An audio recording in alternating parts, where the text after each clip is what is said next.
If you're the woman who's ever sat at a dinner table smiling while someone rewrote your entire life like you weren't even there, this story is for you. If you've ever built something quietly, patiently, while the world assumed you were just lucky to be taken care of, stay with me, because tonight's story isn't loud. It isn't dramatic in the way people expect. It's precise, it's patient, and it's devastating in the calmest way possible. My name is Daniela Morales Castillo. I'm from San Antonio, Texas, born and raised on the South Side, where family isn't just important, it's law. In my family, the women keep the house shining, the men keep the money flowing, and you never, ever embarrass your husband in public. That wasn't written anywhere. It was just understood. My abuela used to say, a smart wife makes her husband look like a king. Nobody ever asked what happened to the queen. I became a real estate analyst right out of UT Austin. Numbers made sense to me. Contracts made sense. Data made sense. People, less so. When I married Javier Castillo at 26, everyone said I'd done well. He was charismatic, loud, the kind of man who slapped backs and ordered top-shelf tequila without looking at the price. He also came from money, commercial property money. His family owned half a retail strip along Loop 410, and at first I truly believed we were building something together. What I didn't realize, I was building everything, and he was taking credit. The first time I heard him say it, I laughed. We were at his friend Connor's birthday barbecue. It was humid, the kind of Texas heat that sticks to your thighs under a cotton dress. The men were near the grill, beers sweating in their hands. I was inside helping Connor's wife plate food when I heard Javier's voice through the open window.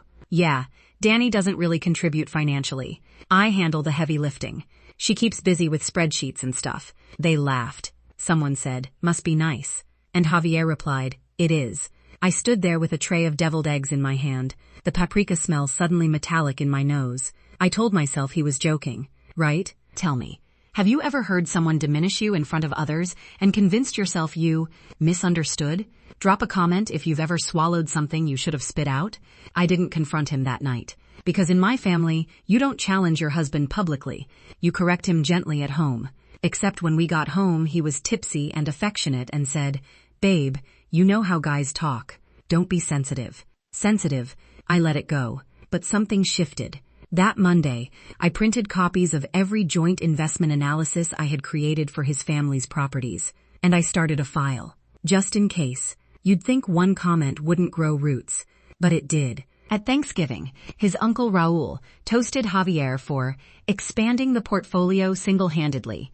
Single-handedly, I had negotiated 2 of those acquisitions. I had identified the underperforming strip mall on Zarzamora and projected its turnaround potential.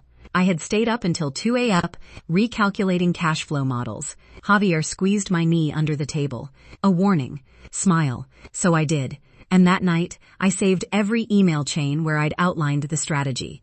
I downloaded bank statements. I made copies of contracts with my annotations. I forwarded everything to a private cloud account under a name no one would recognize. For 4 years, I kept every receipt, every DocuSign confirmation, every wire transfer record. Every time I paid property taxes from my personal account when liquidity was tight, every time I covered payroll for one of his dad's properties because family helps family. And here's the part that makes me laugh now. Not funny laugh, but that sharp exhale kind. I never told him.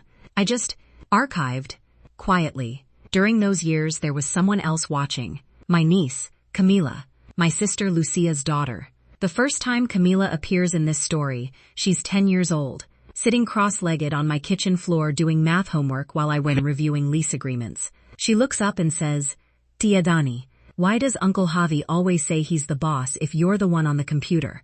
I froze. Kids see everything. I smiled and said, we're both bosses in different ways. She nodded slowly, like she didn't quite buy it.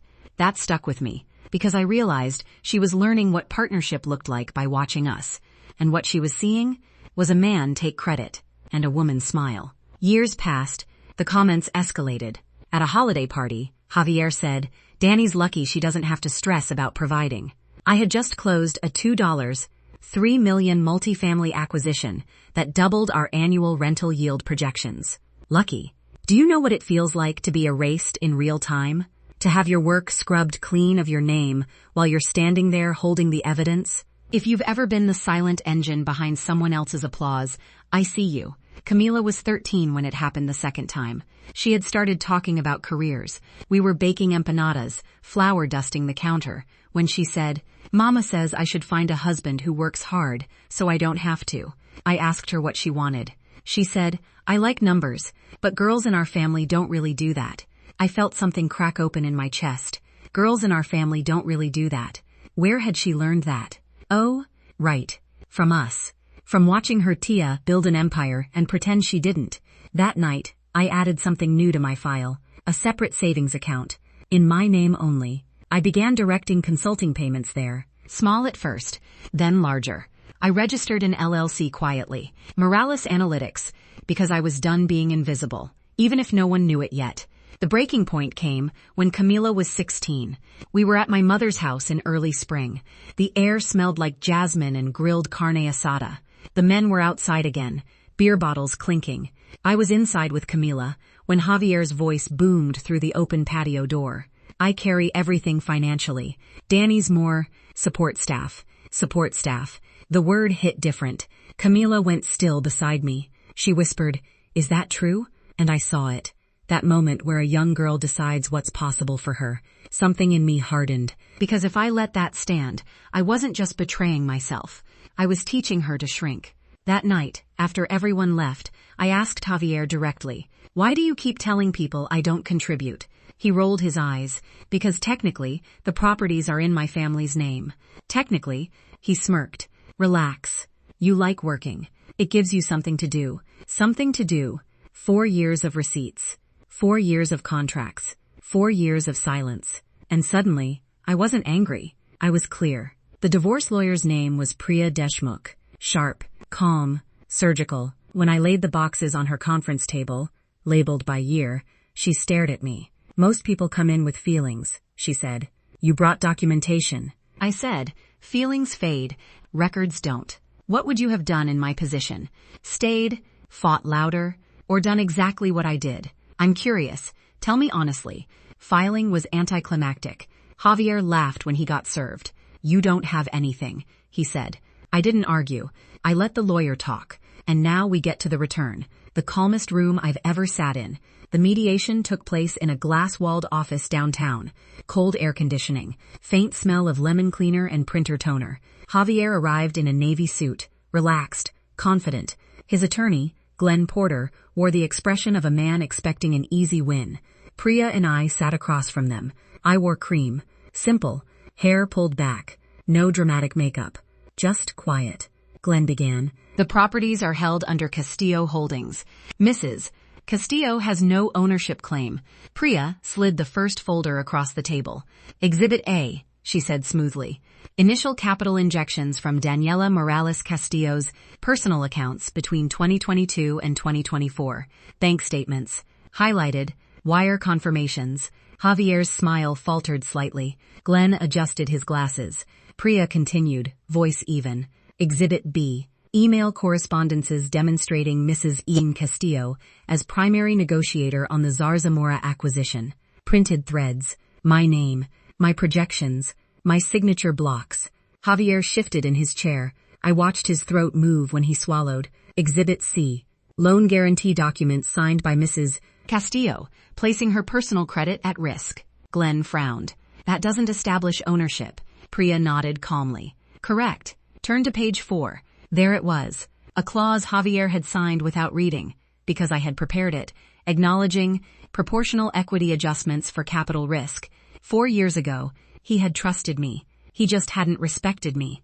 The room grew very quiet. The hum of the air conditioner sounded louder. Priya didn't rush. She opened another binder. Exhibit D. Formation documents for Morales Analytics LLC. Revenue streams tied directly to performance increases within Castillo Holdings. Properties. Glenn looked up sharply. "Are you implying—" "I'm stating," Priya said gently, "that without Mrs. Castillo's analytics firm, several of these properties would be operating at a deficit." She slid over side-by-side performance charts. Before, after. Numbers don't yell. They don't insult. They don't need to. They just sit there. Undeniable. Javier finally spoke. You were planning this? I met his eyes for the first time. No, I said evenly. I was documenting. His jaw tightened. Priya delivered the final piece. Based on capital contributions, risk assumption, and documented strategic leadership, Mrs. Castillo is entitled to 50% of the increased equity value accumulated during the marriage. Glenn whispered something to Javier. Javier's confidence was gone now. Not dramatic. Just deflated, like a balloon slowly losing air. He looked at me like he was seeing me clearly for the first time. Not support staff. Not sensitive. Not lucky. Strategic. Prepared. Done. The negotiation shifted quickly after that. Because facts don't care about ego. By the end of the session, the agreement was clear. Liquidation of 2 properties. Direct payout to me. Full ownership of Morales Analytics intellectual property. And removal of my loan guarantees. Clean, precise, irreversible. When we stood to leave, Javier said quietly, "You could have just talked to me." I paused. "I did," I replied. Outside, the Texas sun was blinding, hot against my face. I felt light, not triumphant, not vengeful, just aligned. The final scene that matters happened 3 weeks later. Camila came over after school. She's taller now, 16, sharp eyes. She sat at my dining table, the same one where she once did math homework on the floor, and I handed her something. A manila folder. Inside was the operating agreement for Morales Analytics. My name at the top. Sole owner. She scanned it. "You built this?" she asked. "Yes." "By yourself?" "Yes." She looked up at me, and there were tears in her eyes she didn't let fall. "I want to study finance," she said. And there it was. The real victory. Not the settlement check. Not the properties. Permission. I walked to the hallway closet and pulled out the very first thing I'd saved. A crumpled receipt from that barbecue 4 years ago. Groceries I had paid for. The night he first said I contributed nothing. I had kept it, because that was the moment I started keeping everything. I handed it to her. "Keep records," I told her. "Of your work. Of your worth. Of your truth." She nodded like it was sacred. Maybe it was. Here's what I've learned. You don't have to scream to be powerful. You don't have to humiliate someone to reclaim yourself. Sometimes the strongest revenge is documentation, proof, patience, and letting the truth speak when the time is right.